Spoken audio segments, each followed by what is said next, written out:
6 p.m. We'll call the meeting to order. If everyone will make sure your mic's on. We will stand for the pledge and the prayer. Dr. Whaley, will you lead us?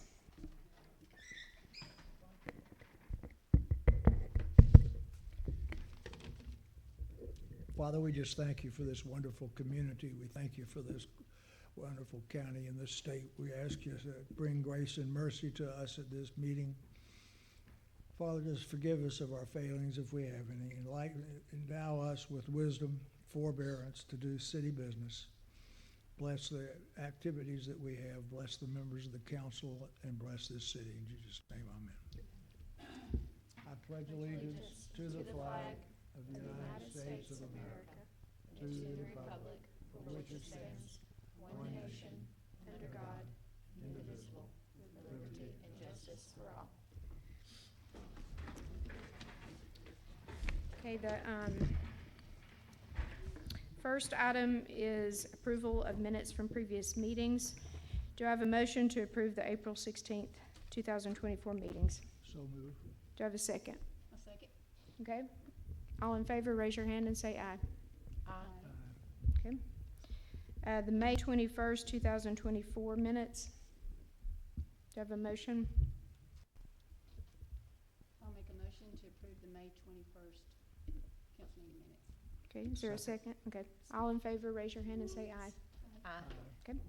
Do we have, we do need to have a motion to amend the agenda.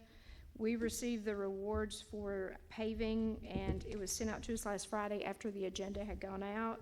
So we will need that added as C under 7 action items. And we also need approval of an emergency purchase to Philip Reed. This involved the ASCA pump station, and we'll talk about that once we get there, but it's under 7D. Do I have a motion? Okay. I make that motion. Is there a second? Second. Okay, all in favor, raise your hand and say aye. Aye. Okay. We do not have anything under public hearings or consent agenda, so the first thing will be the presentation of veto by city clerk for purchasing policy. Ordinance number 2404-14. Okay, so it's been presented in your packet on page 16, and I also have it pulled up here on the big screen. Okay. So this one, it does take all 5 council members to vote on this, and we have 2 absent tonight. So I think what we're gonna do is just table it to the next meeting. Well, you have it on the agenda for the next meeting. Okay. Because the charter allows for a veto.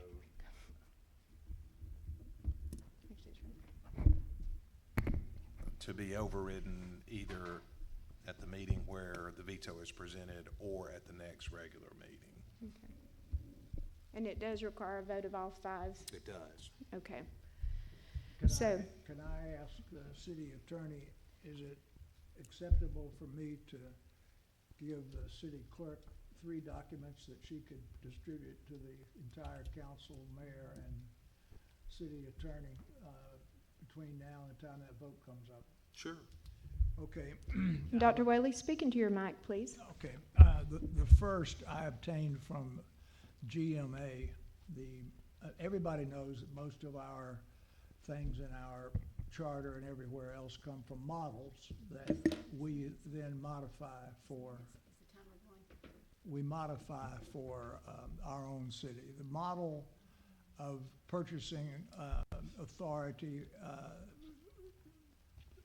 that is provided by GMA, I will say, I'll just read the first part of it here, gives up to $10,000 to the department head or alternate designated in writing by the department head, $25,000 to a city manager, $50,000 to a city manager and appointed committee chair or co-chair acting jointly, and $50,000 to the mayor and city council.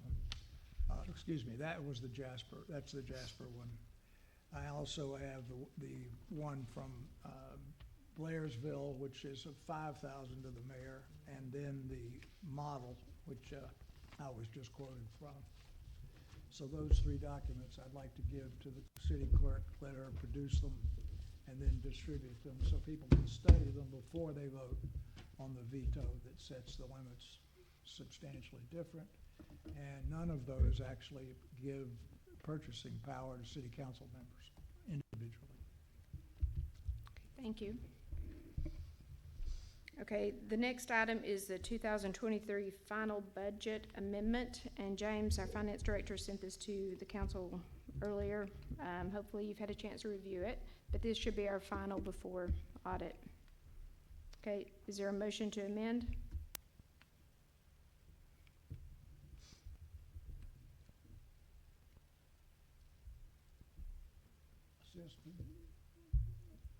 Explain to us what we're doing here. There's a proposed final budget amendment that's in the packet, and so in order to approve that budget amendment would require the affirmative action of the council. All right, but that does not include these two special items that we're just getting ready to discuss, is that correct? That's my understanding. Yeah, that's because this I is for, understand. yep, yep, I understand, yep. I just wanted to make clear that we're, yes. we are, Yeah. we're doing a budget amendment that does not include special items that we Correct. are going to discuss separately. Yeah, I and- move its approval. Yes, and this one is for the 2023, yes. I move approval. Okay, do I have a second? I'll second. Okay, let's all do a roll call vote. Dr. Whaley? Yes. Angie? No. And, yes, okay. So I guess it will not pass because we have to have an affirmative of 3. That's correct. Okay. So I guess on that, we just need to, maybe council needs to get with James so he can explain what's going on with the bid for the final 2023 budget. Okay. Yep. And it is in your packet, if you look at it, you can, hopefully that will be pretty clear. Minor changes. Okay, the next item is paving. So did you all have a chance to review the paving contract? The notice of award, it was to Johnson Paving in the amount of $595,799.30. And Carter and Sloop recommended this project to go to Johnson Paving. And you'll notice in your packet you had several other bids that went out ranging, in the 700 range. All of them were in the 700s. There were 4 companies, and that's on the back of the packet. But the bid has been recommended to go to Johnson Paving. Okay, do I have a motion on this? I'll make a motion to approve, the street, project or paving project to Johnson Paving, totaling $595,779.30. Okay, Second. okay, let's do a roll call vote. Dr. Whaley, Yes. Angie, Yes. and Christie. Yes. Okay. And then the next item is, this was sent to you guys from, from Rebecca Harkins, who is our sewer she's a sewer water supervisor.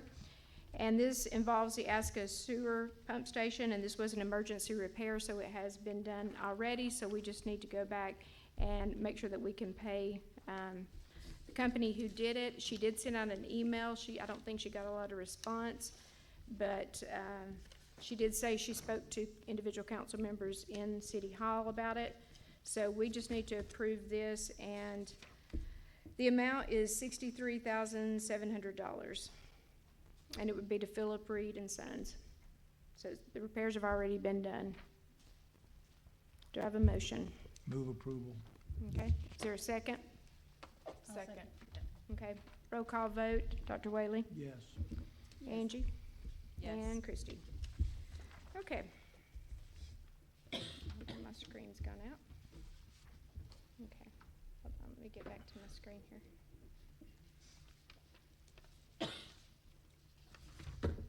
Can't get back to it, so we will move on to discussion agenda items. I don't believe we have any reports. We have none. Let me give a brief report about the water outage in Mineral Bluff and in Blue Ridge. So Mineral Bluff, we still haven't located it as of right now, have we? It's isolated. We've isolated an area, but it has not been specifically identified. But the EPD did give us clearance to go ahead, and there's no bull advisory in Fannin County or in Blue Ridge right now.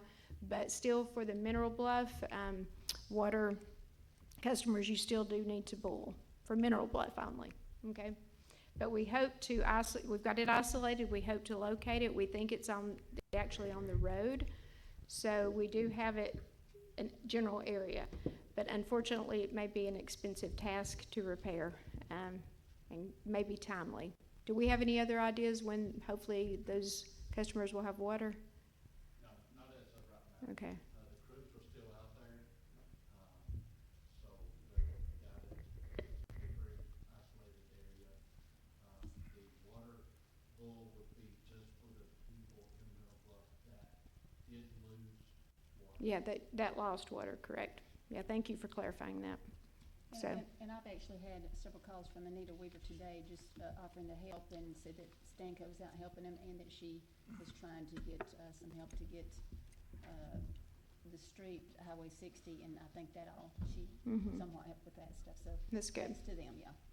Yeah, in fact, they were very nice. They, I think, took water out there and pizzas and different things for the guys, because they were exhausted last night. And then it got it was dangerous what they were having to clear, so that's why they went home. Started back early this morning, so hopefully we'll have that resolved soon. Okay. I had asked a question in an email. The Army Corps of Engineers has gone into Atlanta, where they had a series of 3 breaks within 72 hours, 2 within about 6 hours of each other.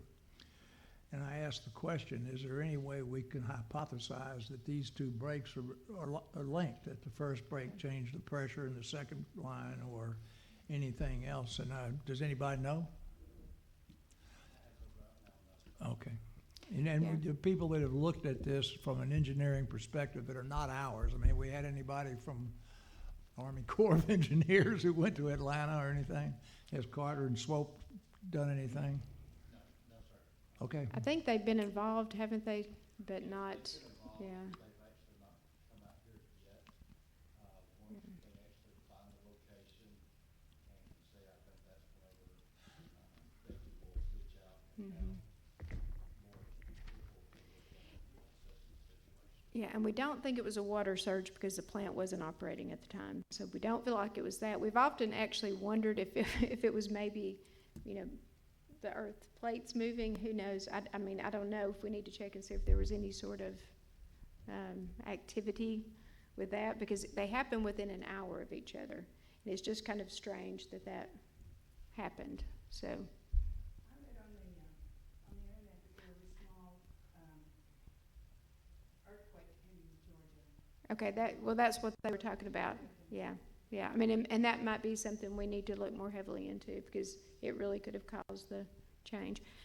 Okay, that's all with the water. So hopefully it will be on soon, though. Okay, anything else into reports for anyone?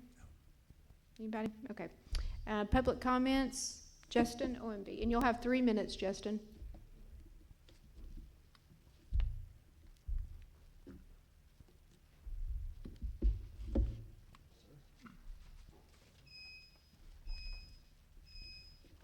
Thank you.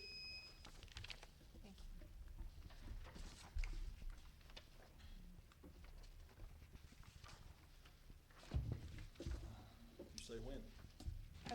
You're already going. Justin, OB 250 Austin Street, Blue Ridge, Georgia. I'm here tonight in regards to a franchise application for garbage collection for Waste South. You all have a copy of my presentation, which has a lot more info in it. If you have any questions, feel free to reach out. I'll be glad to answer anything you got. We offer residential weekly collection for homes and businesses, and also commercial dumpster services. According to the City of Blue Ridge Charter, a franchise certificate is required to be a garbage collector in the city. I have applied, and I guess since y'all had, staffing issues, the interim consultant said, I heard they were gonna make the recommendation to deny the application. That's why I'm here tonight. There's specific requirements laid out in the charter to be approved, and the best I can tell, I meet all of those. Currently, there are 3 approved haulers in the city, and 2 of them, the way I see it, would not meet the qualifications. So I would like to ask today that you approve my application and remove the two that don't, which is waste management and Allen Disposal, to meet the guidelines. Thank you for your time and hard work for the citizens of Blue Ridge. Any questions?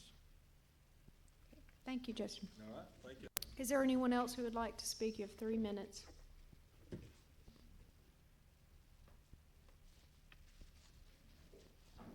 Okay. Just state your name, if you will, please. I wasn't planning on speaking, but since the gentleman was here Oh. for what he's here, my name is Trevor Aiken. I'm the executive director with the Housing Authority here in Blue Ridge. I would speak on his behalf, and I would say please absolutely allow him to do that, because we're having problems right now being able to provide trash collection companies to our residents for them to establish service. 2 of them out on that, the 3 that are listed, don't even do residential. One doesn't do residential, which is Allen Disposal, and North Georgia Waste won't even take new residents and establish accounts for them. I've been asking for a year to discuss this issue, and it's actually one of our cooperation agreement situations as well, so thank you. Okay, thanks, Trevor. Okay, anyone else? Okay, we do need to go into executive session, so do I have a motion to go into executive session? So moved. Is there a second? Second. Okay, all in favor, raise your hand. Say aye. Okay. I think motion passes. Okay. Everybody, did you vote? No, Oh, you don't want to go into executive? there's nothing to discuss. Actually, we do need legal, and we have several job positions that need to be filled. So we can open this up for discussion since we've had a first and a second. So I would suggest we go into it. We currently have 4 vacancies on our staff, and it's putting a very strenuous schedule on the remaining staff here. And we need a city clerk, and we need to hire someone for taxes, permitting. Just like Justin stated, we are having difficulties getting permits processed. And we need to hire them so that they can be on staff. I know we've had a lady who's come in here, I don't really know how I don't know how it happened, but she showed up and said she had a contract, even though, to my knowledge, the city council they've not met to hire her, but she said she had a contract to work in taxes, but she wants to be hired with benefits. And she asked me this evening if she needed to be looking elsewhere, because, so we have qualified people, but we've got to enter into executive session to discuss them and hire them. So you don't want to do that. It's my understanding it's all been taken care of. I'm not sure when they were hired, because you guys did not come to the 2 special call meetings I had.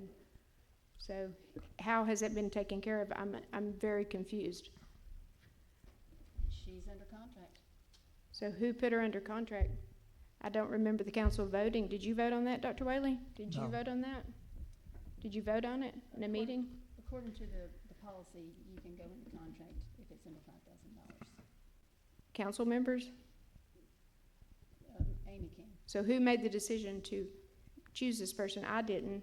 And the last time I checked, I'm the administrative and executive. Well, it's been handled, so if y'all want to go into executive session, I'm not going to executive session. I've been advised. Can I ask the city attorney a question? You can, but I think I know the answer. To go into executive No, session. no, that's not the question. Okay. My question is, I believe that the mayor has hiring authority that then is subject to the confirmation by the city council. It does not give a time frame for the city council to respond to the mayor hiring someone. So am I not correct that the mayor can hire this individual or another for an open position, and that then the city council at its next meeting or whenever would have the opportunity to affirm or not affirm that hire? Is that true or not true? Yeah, what I would say, to be consistent with the charter, is the mayor has the authority to appoint all officers, department heads, and employees of the city, subject to confirmation from the council. That's what I asked. So if the mayor were inclined to do so, I think the mayor could announce the appointment, Okay. understanding that the appointment is subject to confirmation by the council, At some future point in time. tonight or at some future time. Okay. How would I go about announcing it? Say this meeting right here? Yeah, or you could send an email, or Okay. however you want Okay. to make the appointment. Okay, I'll just I send. think in fairness to the person appointed, though, they Mhm. need to understand that it is subject to Okay. confirmation from the council. Okay. I will discuss that with them before I make a statement. Okay. That sounds good. Okay, I guess, So, in essence, the business of the city, in terms of hiring people, you still have the authority to do so. And then at some future point in time, we could then go into executive session and discuss it if there are sufficient members present at the meeting to warrant to go into executive session, we have to have a quorum, is that correct? To go into executive session, you have to have a motion to do so. The charter also provides, however, that to pass a motion requires the affirmative votes That's what I mean. of three So council members. it would have to be approved by the three that are here. That's right, but I do, just so everybody's clear, I mean, you wouldn't necessarily have to go into executive session. You typically do so because personnel matters can be sensitive, and you're allowed to under state law, but you can certainly discuss them in an open meeting. They can be confirmed in an open meeting without necessarily going into executive session to have that discussion. And so just to be clear, so someone can be hired before the council approves it, and then if they're hired and then the council don't approve it, then they get fired. Well, again, just to be consistent with the language that's in the charter, what I would say is they can be appointed by the to- mayor, but to not a a council position. member. by the mayor. Okay, But in order to stay in that position, they have to be confirmed by the council. yes. So, we typically do that at one meeting, so that in fairness to the person who's appointed, they know. But I think if the mayor appoints, then the person who is appointed needs to understand that that is subject to confirmation by Okay. the council. Okay. Okay, that works then. Any other questions or comments? Okay, so motion fails from a lack of a quorum voting in favor. So I guess meeting is adjourned.